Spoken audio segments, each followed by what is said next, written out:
Hello, everyone, and welcome to Police Off the Cuff, Real Crime Stories. I'm your host, retired NYPD Sergeant Bill Cannon, a 27-year veteran of the NYPD. Today, there is actually some new information I actually have to thank another YouTube content creator for this information because she obtained it through a FOIL request, or that's the acronym. It's known as Freedom of Information Law. And she went through all the work to get the audio of Jennifer Soto's interview by the same female detective who interviewed Stefan Stearns. And I really I don't know what the name of the female detective is. She's got a really good way about her in soliciting information and coming across to the person being interviewed as not judgmental, but soliciting the information and not in her voice. Obviously, I didn't see her. This was an audio recording. In her voice, letting on that she's at all shocked or surprised at the information that she's hearing.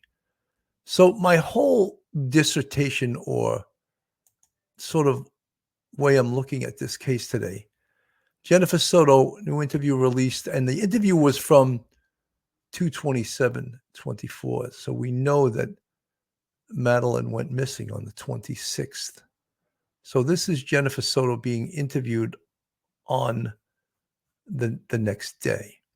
And I don't mean to be coy or a wise guy or anything, but it's on the thumbnail. It says, is she complicit or is she just dumb? And if that upsets some of you, a detective one time I had on the show named Mikey Heinrichs, a really heroic detective.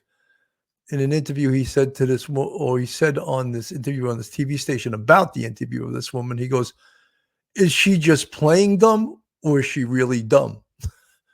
I have that same question about Jennifer Soto. Is she playing dumb or is she actually just dumb?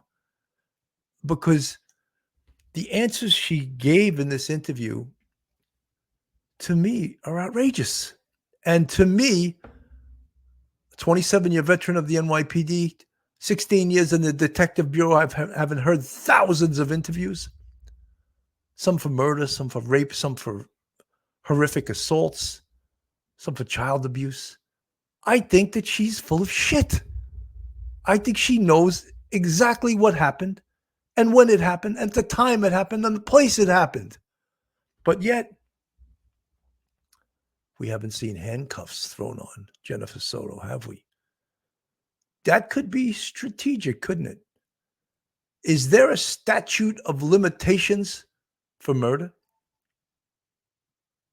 The answer is no, there is not. Could they go through Stefan Stearns' trial, the first trial for the 60 charges, felonious charges based on what was in his cell phone? Could they go through that trial? And then could they go through the homicide trial and, I believe, find Stefan Stearns guilty? And after that, could they then arrest Jennifer Soto and charge her with murder? Yes, they could do that. Will they do that? Is that their strategy? I don't know. We're from New York. We're impatient people, I would have already slapped the cuffs on her. She would have already been arrested. But perhaps the Kissimmee police have a strategic reason why she hasn't been arrested yet. I cannot believe that they believe that she's not involved based on the answers and the lies that she told in these interviews. And when we look at body language, to me, body language says so much. Body language experts say that anywhere from 70 to 90% of a message is transmitted via body language. So I guess your words don't matter, right? Anywhere from 70 to 90%. So when you look at Jennifer Soto's body language, you're sort of baffled by it. Does she really not give a shit? Or is she a dummy? Or is she so drugged up? And I also believe that she's mentally ill. I really do. I think she's got, and that's not, many people Most people in this world have a touch of mental illness, but I think she's got more than a touch of it because she doesn't have these motherly instincts. Your daughter's missing. And she probably knew, not just was her daughter missing, your daughter's dead. And you're sitting there with that dumb look on your face, or you're standing there with that dumb look on your face and giving answers that don't make any sense. Here's the dumb looking face that she had in that TV interview, you know? There it is, that dummy looking face. And here's the face, what I would consider the face of a mother, next to her daughter, Madeline. They both almost look happy, you know? But then you see that panicked, forlorn face that just is sort of pathetic. And that's called body language too. So what is she trying to cover up there? And I firmly believe that she knew this beautiful little girl, 13 years old, Madeline Soto. I believe she knew not only that she was missing, I believe she knew that this dirtbag here on the screen, Stefan Stearns, had murdered her daughter. And I'm not saying she took part in the murder, but I think she knew about it. And how do I know that? Well, I'm reading the body language. I'm reading the fact that she's lied about some really, really important things. If you don't know about anything, if you don't know anything that occurred, what reason do you have to lie? Do you have a reason to lie? I don't think you do, you know?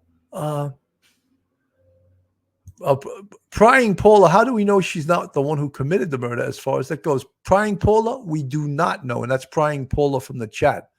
I'm just looking at the case and the fact that most of the interaction that we've heard of or we've seen so far was Stefan Stearns having the interaction with her, not Jennifer Soto. You know, at one, I'm gonna go into. I don't have the interview from Grizzly True Crime Show to play, but I listened to it, and I'm going to talk about some of the things that she said, as well as play some of the things she said to news stations throughout this investigation. Tracy with Ann, in my opinion, shaking wasn't out of worried for what may happen to Madeline, but I believe worried for herself. Tracy, you could be 100% correct, you know, because she certainly does not have motherly instincts in her body language or her reactions.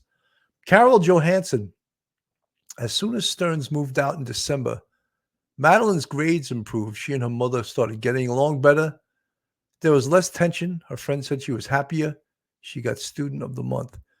You know, Carol, I just can't even imagine this poor little girl and what she went through in her short life of 13 years and suffering since the age of 9 with that monster.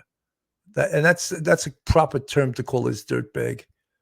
That monster, Stefan Stearns, you know. And the fact that he was living in their house and she couldn't get away from this guy, you know.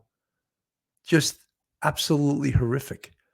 So he'll go on trial for the first trial images, the 60 new charges.